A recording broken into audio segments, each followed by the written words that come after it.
Right, it's time to take a look at news stories making headlines around the globe. The National Assembly has ordered the suspension of Special Public Works Program under the National Directorate of Employment to cushion the effect of COVID-19 pandemic. President Muhammadu Buhari has approved the engagement of 774,000 Nigerians under the scheme. 1,000 Nigerians from 774 local government areas are expected to earn 20,000 naira each month for 3 months. The program is expected to take off in October, but the legislature now says the program has been suspended following a disagreement between it and the Minister of State for Employment, Labor and Productivity, Festus Keyamo.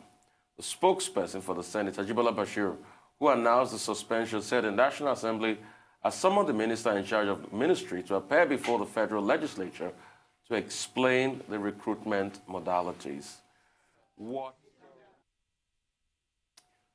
What is happening, Tundun? What is happening? Is it that we cannot bury our personal interests? Is it that we cannot argue in the public space about national development? Why must the program be suspended? Because time is fast ticking. People are hungry. People are poor. I deeply regret that the program was suspended, that it has gotten to this stage, because it's the people that the program will benefit that are going to suffer from any delay. That is the tragedy here. It's a shame that people couldn't sort of keep their egos in check, quite frankly, and focus on the good that this program is meant to achieve. I recall when it was launched by the Minister of State, Festus Keyamo, he said this is what India did that got them out of being the world's poverty capital. That's how Nigeria overtook India as the world's poverty capital, that it's programs like this. So this is such an important initiative. And here we are being bogged down with this absolute nonsense as far as I'm concerned. It's really not a big deal. It should not have come to this, tragic point of a suspension. Well, it's not a cancellation, thank God for that. But this program is backed by law, a law that obviously was passed by the National Assembly, the NDE Act, Nigerian Directorate for Employment Act. So it's unfortunate.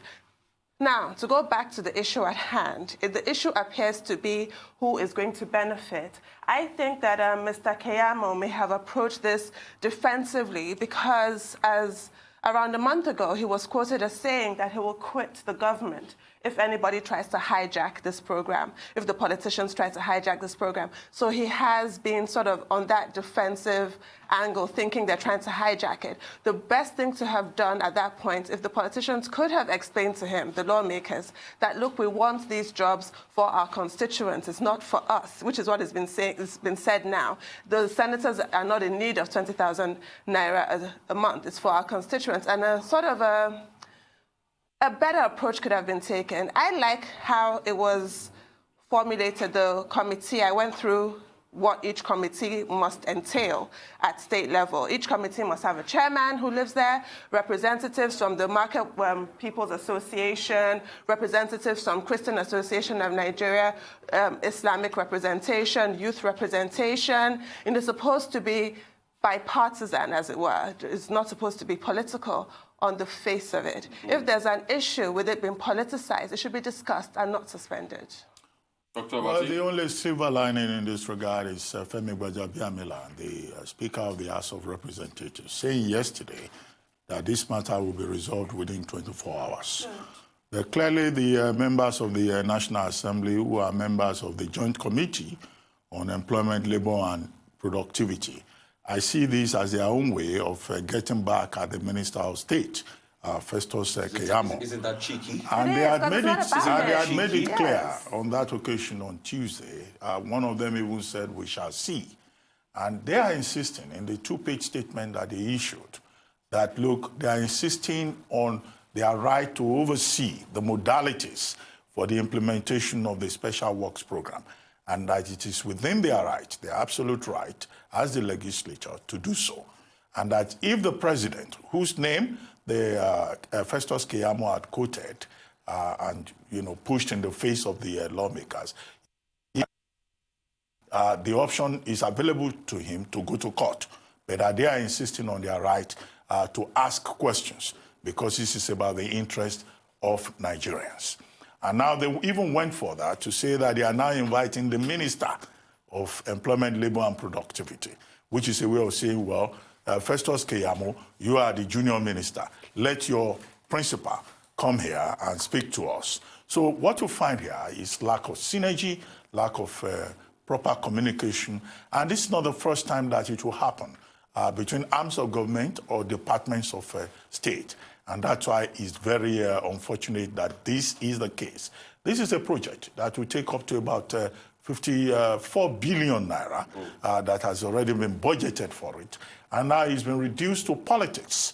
And I think that the politicization of it would, in the long run, defeat the objective. And that is why, although the president has said nobody should engage in influence peddling with any government program or the employment initiatives being introduced by the federal government, I think that the president himself will need personally to step into this matter and call the gladiators to order. The National Assembly and the executive washing their dirty linen in public does not build confidence. Instead, it gives us the impression that this is an infighting among members of the APC, because if you look at it, most of the members of that committee and also the minister, they are APC people, so they seem to be fighting for the spoil of office. However, the overall objective of that particular program is to address the interests of ordinary Nigerians as part of the palliative measures to mitigate the impact of COVID-19. The more it is politicized, the more the objective will be defeated. I mean, I'm scared for the politicization. Why? Because when you look historically, we've had programs like this. This is not the first time. I think when Obasanjo came, he brought about poverty alleviation program and the likes. But we don't see sustainability.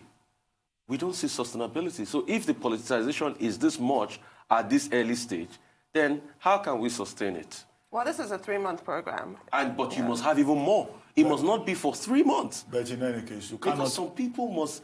No, I'm not disagreeing with you. Yeah. The politicization over a 3-month program is scary. alarming, yeah. But you when cannot, we should even be thinking of how to sustain programs like this. But you cannot, in principle, question the right of the lawmakers to ask questions. No, you cannot. To say, how is the committee That's composed? their job. And please note that Festus Keyamo has said, well, the committees that have been set up in the various states should continue. So who is going to blink first, in this particular matter? Okay. And that's why I said earlier that the president himself will need to find a way to step in and apply the brakes, because a program that intentionally is supposed to help Nigerians should not be sabotaged by persons on the basis of ego and territory. Thank you so much. All right, that's all we've got. When we return, we'll have Rotus, Michael, and Aaron to give us updates on Africa and global business and COVID-19. Stay with us.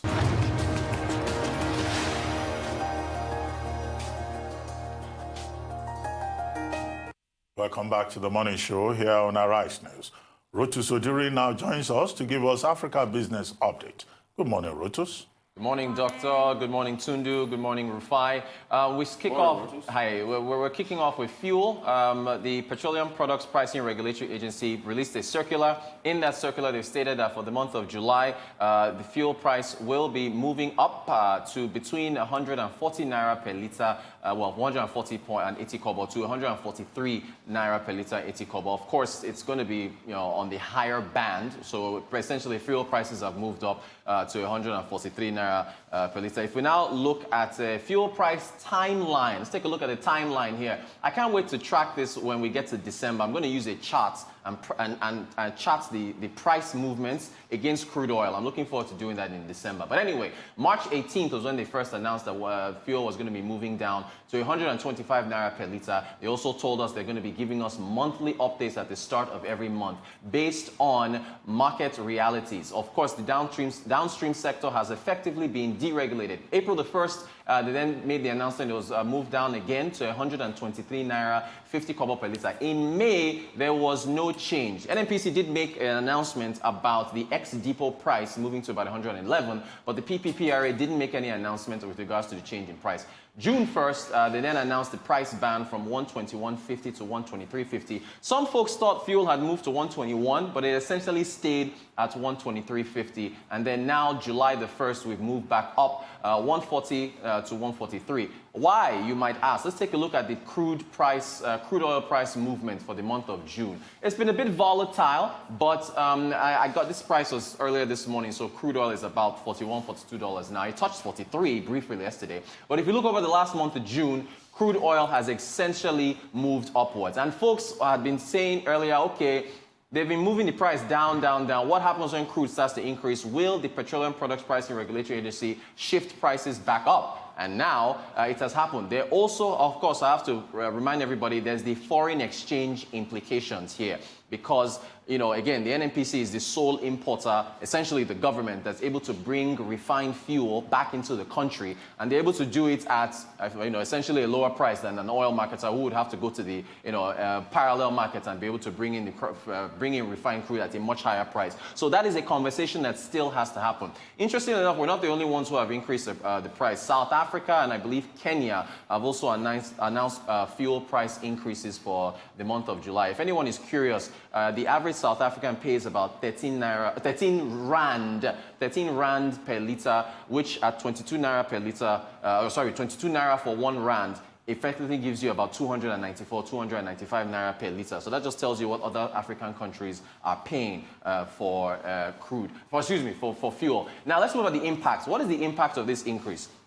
It's probably going to pass through to the markets, right? Because people have to transport their goods over to the markets to sell to us. It's probably going to impact on transportation as well. I mean, we have to just watch and see how because we're looking at a 20 naira increase. If you multiply that 20 naira increase from 123 in the prior month to 143, 20 naira times a 50-gallon vehicle or a 50-gallon vehicle of fuel, you will see the price increase there. So this could impact inflation, could impact transportation, could impact market prices. We'll see how that goes. We move on to Budget. Budget is an advocacy group that has pushed for financial transparency with regards to the budgets of the federal government and state governments. They have an open Nigeria states data portal that they've released. Essentially, this is supposed to, if you look at the homepage, it says Open Nigerian States, and you can search for different states. We can move to the next image where you can actually see the Open Nigeria States homepage. There it is. And so you can look at different metrics with regards to how states are doing. So they are sponsored by the European Union. They're trying to expand this to all 36 states. The implication of this, if you are hungry for data, which Nigerians, all of us are, think about this. If we look at a map of Nigeria now, this random example, say your child has finished university and says, Mom or Dad, I want to move to, I don't know, Benue to get a software developer job. Or I'm looking at Benue versus Ondo State. Well, you would theoretically want to compare what's the cost of living in Benue versus Ondo State. What's inflation in Benue versus Ondo State? What's the salary of a software developer in Benue? You could compare and contrast. So if you look at the wider picture of what Budget is trying to do with this open Nigeria states data, this is inclusive of policy decisions as well. We want to see the numbers. You know, what's unemployment in Taraba versus Delta states? Oh, I'm extremely excited about this, and I hope that this is developed further and we can now compare prices and all these other metrics for the different states in Nigeria as other countries are able to do. Flights, let's talk aviation. Hadi Shirika, the Minister of Aviation, there's his tweet, says, I'm glad to announce that Abuja and Lagos airports will resume domestic operations on the 8th of July. Port Harcourt, Owerri, and Maiduguri will resume on the 11th, and then other airports on the 15th. As for international flights, that is yet to be announced. So this is a good movement that we can finally see domestic flights start to take off, if you excuse the pun. But you all had a great discussion with Mr. Alexander Umuba yesterday on the aviation sector. The conversation does not end at when flights resume. There is still the conversation around the cost of tickets and what has to happen now with regards to prices moving. And I have to say, you know, even though I'm a flyer, I support prices moving up. Your guest was you guys had a very great conversation with regards to the US dollar cost of maintaining aircraft. the thin price margins for this business. Rufai and I were both single men getting up there in age. We've been talking about marriage and settling down. One of the recent conversations him and I were having were about dating someone in another state. It's a long-distance relationship in Nigeria where you're in Lagos and someone's in another state and flying back and forth. So the impact of the increase in prices, that was before COVID-19, and before flights were grounded and shut down.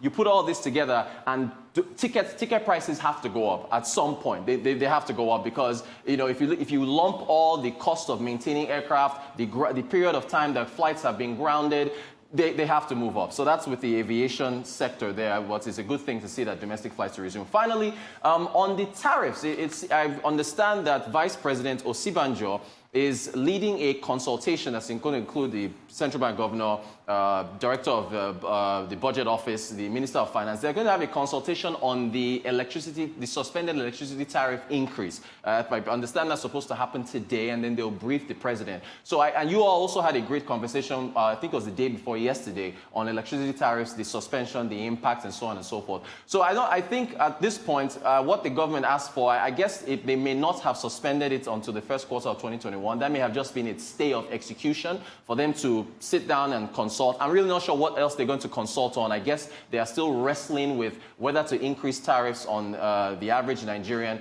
who, of course, has domestic disposable income has been constrained because of COVID-19 and being laid off and salary cuts, versus the liquidity challenges that we're seeing in the power sector, where discos are asking for more meters and need to be paid in order to be able to revert back to GENCOs and so on. So we'll see how that consultation, which I hear is supposed to happen today, they'll brief the president, and then I guess the rest of us will find out what's really going to happen with those tariffs. Well, thank you, Rotus. Well, thank you, Rotus. Unfortunately, no time to comment on some of the issues you raised. That's fine. But it's okay.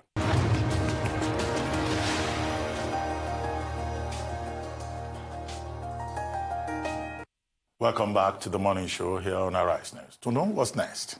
We're on to the Global Business Update with Michael Wilson from London. Good morning, Mr. Wilson. Good morning. It's all about jobs today, US jobs figures, but let's just do the markets first. And Japanese stocks up quite a lot, actually, following gains on Wall Street. But everything really paused for the US payrolls figures, which are coming out today. Now, normally, as you know, these figures come out on a Friday, but tomorrow in the United States, because of Independence Day on Saturday, is a public holiday. So we're getting those figures today. Just before we hit the employment figures, US manufacturing activity rebounded quite a lot in last month in the United States, in China, Germany, and France also. So that's quite good.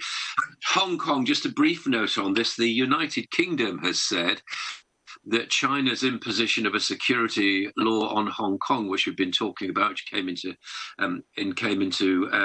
operation yesterday, was what they describe as a clear and serious violation of the 1984 Joint Declaration, and that London would offer 3 million residents of the former colony a path, as they put it, to British citizenship. So that's an update there. So markets in general, well, after what we saw in the second quarter, which we talked about, the Nasdaq has continued to sweep all before it. It's now at another all-time high. But the DAX, the S&P 500 and the FTSE have struggled to move, really, quite honestly. As far as the third quarter is concerned, though, there are continued improvements in economic data, coupled with optimism over an experimental vaccine from Pfizer and BioNTech, which produced some positive antibody results that's helping the overall mood. This, of course, has been all offset by not just Hong Kong and what's happening there, but further increases in infection rates as the daily rates continue to rise in particular states in the United States. And the only worry could be if it started to result a rise in death rates rather than infection rates. But again, that's still to be seen. It is happening very slightly in Arizona and Texas. And California and New York announced the closure of indoor dining and some bars. And Apple has decided, why a company like Apple with its money decides to do this, who knows? But then they've decided to close another 77 stores across the United States. So, as I said, all about the unemployment numbers today. Now, here's a really strange one for you. So we have this ADP payrolls thing, first of all, which is a weekly survey. Now, it's important to remember that this is a private company, a private payroll company, and they take a view every week about what they think is going on. But listen to this. So they said in May, this is unbelievable. They said 2.76 million jobs were lost, but they revised that for that month to 3.06 million jobs added. In other words, there was a disparity of 6 million jobs. Now, how on earth do you get that by counting those sorts of things? So what will the non-farm payrolls tell us? Well, the extent of yesterday's revision, as far as ADP is concerned, it will give us an idea that what's happening is, in these kind of projections about what's going on, there's an extreme volatility. They can't disguise the fact that they will be decent figures today. They won't be as bad as people expected. They're still bad, but we mustn't disguise the fact of what the pandemic has had on the US labour market. Why do I continue to bash on about the US? Because it is the largest economy in the world, and whatever you think about it, it has a direct effect. It doesn't happen to maybe tomorrow, but generally speaking, if the US sneezes, the rest of the world, as they say, catches a cold. And expectations, therefore, for today's unemployment report are for further job gains, might be as much as 8 million, although the consensus is an increase of job gains of 3 million. The unemployment rate will fall perhaps from 13 to 12.5, but let's not get carried away by these things. What don't these figures? So this is the most important thing. What they do is they have to do these figures every month. I think what we're going to do in the months to come is to look back at these figures to get a general idea about what's going on. But all they do, the bottom line is, the majority of these jobs are just displacements. People are furloughed. They don't call it furlough in the United States. I don't know what you call it. We call it furlough here. But you know what I mean. In other words, they're getting government support for being off work, but they will go back to jobs probably. The participation rate hit a 5-year high of 63.4%. Again, what do these figures actually mean? All they're telling us is there is an enormous amount of movement in employment and unemployment in the United States. Anyway, I surround those kind of figures that you will get later on with those kind of questions. I don't think you should take too much notice of them, but the markets always pause, and if they're felt to be good, the market quite likes them. Here, a very dark day of job losses, up to 12,000. These are companies: BP, Shell, Rolls-Royce, Airbus, British Airways, Ryanair, Restaurant Group, Debenhams, Mulberry, Oasis, all these kind of retail groups laying off jobs. However, you were talking again, weren't you, about airlines earlier on, and UK borders are actually loosening. That's a breaking news story here. And Ryanair itself, even though it's laying off staff, has, for better or worse, reported very strong bookings. It started 1,000 flights on Wednesday, and they're hoping that kind of start will get the European tourist season underway. This is what I was talking about yesterday. Two quickies: the oil price up more than 1%. That's because of increased manufacturing activity that I described earlier on. And also copper is up too for the same reason. And we like Dr. Copper. Well, we don't like him. We like following him, because Dr. Copper takes the temperature of everybody around the world and says good or bad. And today, it doesn't look too bad. Well, Mr. Wilson, can we focus a little bit on Hong Kong?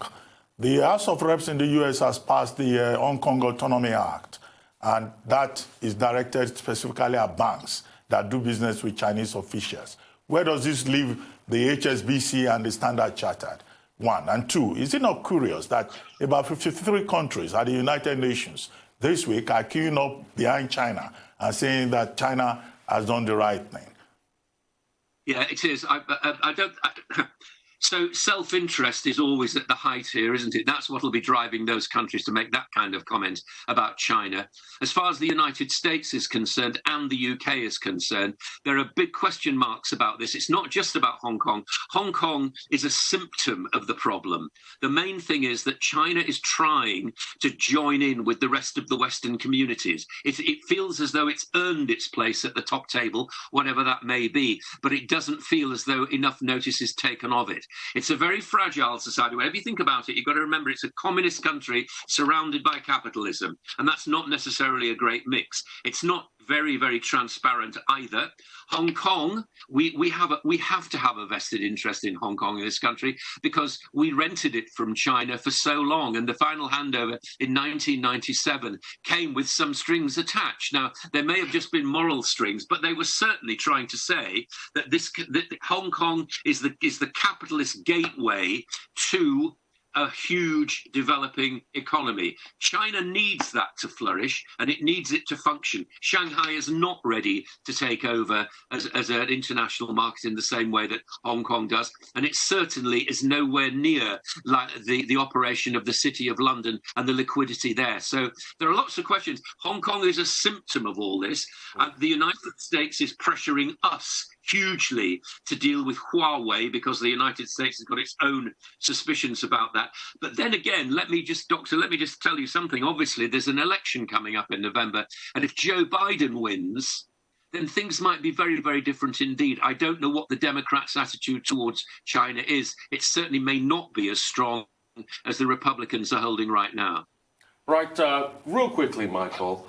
I'm quite very shocked. I was checking the Financial Times report yesterday that said companies that did well during COVID, Apple increased its market cap by about $401 billion this season, and they're still shutting 77 shops.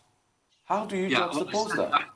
I find that extraordinary, don't you? I mean, there you have the richest company in the world close. I've got no idea why they're closing. So I think that's a very good question. I'd like to see Apple actually answer that. There's a question that I posed as I was doing my report just there. Why on earth close the shops? Why can't? I mean, we have an Apple shop just down the road from here, and you will find. I mean, the supermarkets here, at least, I'm sure it's the same with you, have actually handled this retail experience very well indeed. I mean, they're very, very keen about what they do. And the Apple store here is extremely careful about allowing people in. And you're asked what you want as soon as you go in. There are hand sanitizers and all that. I do not know the answer to your question. And I would pose it as well if a chap or a chapess from Apple was sitting right here next to me. I would ask precisely that. What on earth is the world's... And what message as well does it send to other retailers? Here you have the richest company in the world closing its stores. I don't know the answer.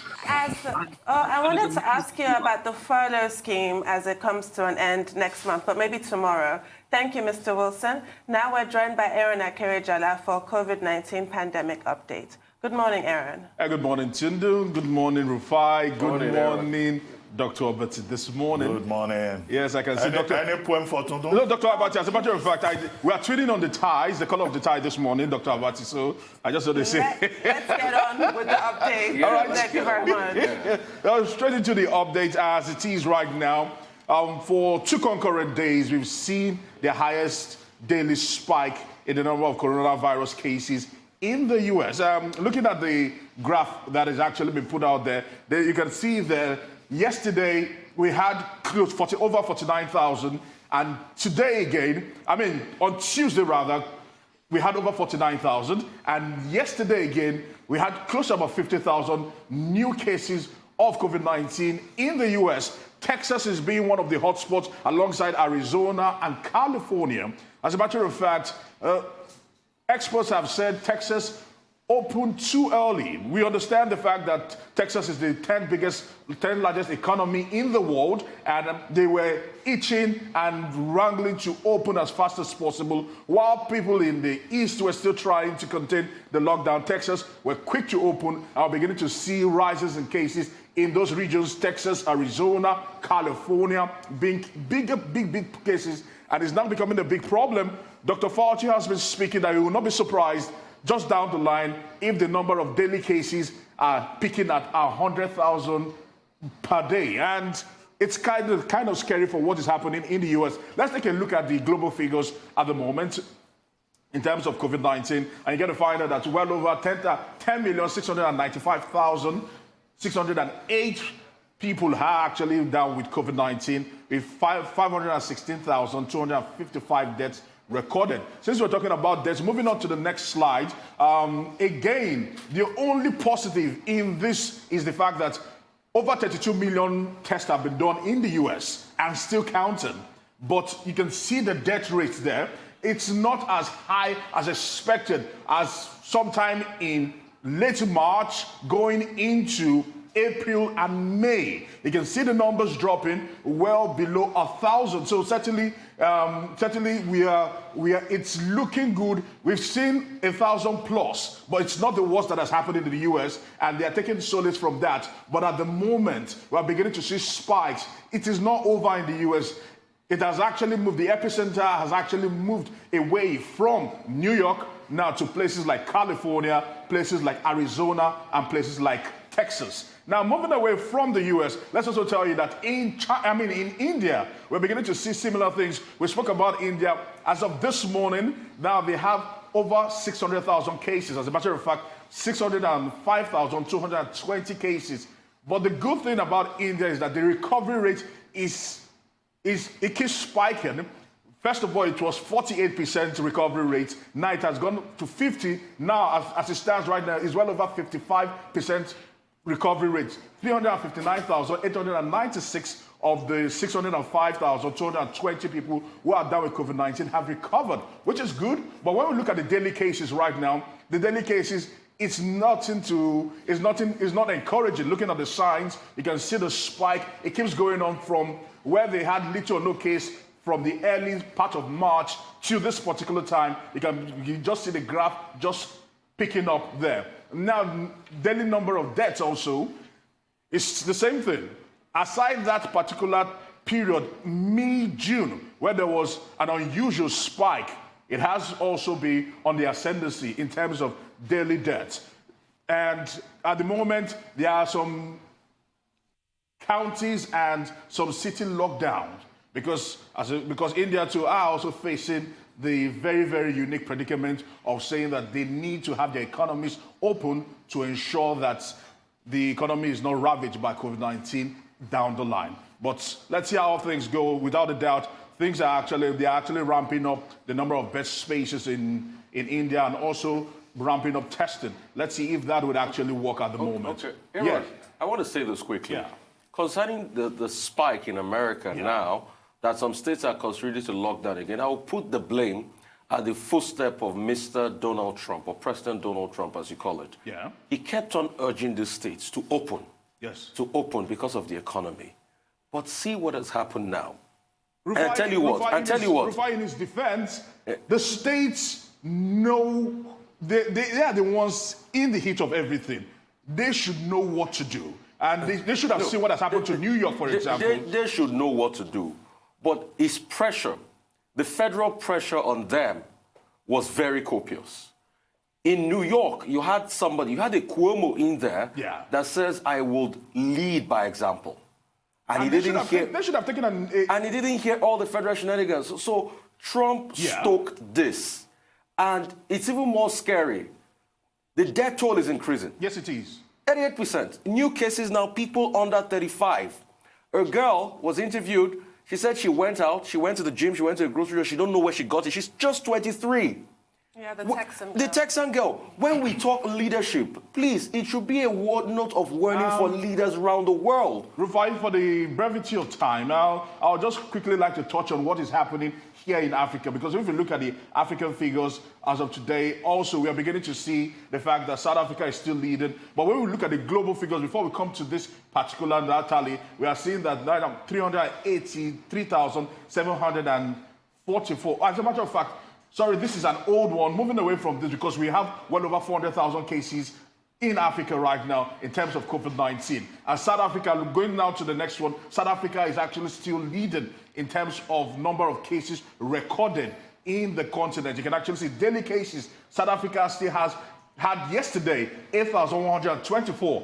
Unlike the likes of Egypt, Cameroon, Ghana, Nigeria, it's all there. And right now, University of Oxford, alongside AstraZeneca, have decided to start testing on 2,000 people in South Africa. A lot of the 50 people came out yesterday to protest that they are not guinea pigs and they will not accept that.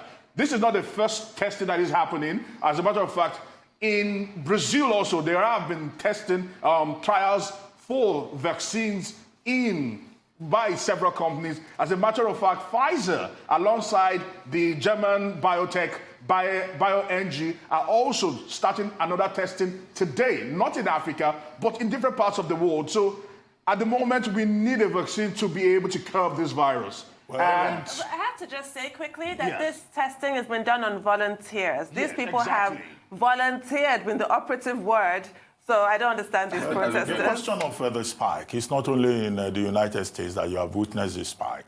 And of course, there are governors in the United States who are resisting Donald Trump.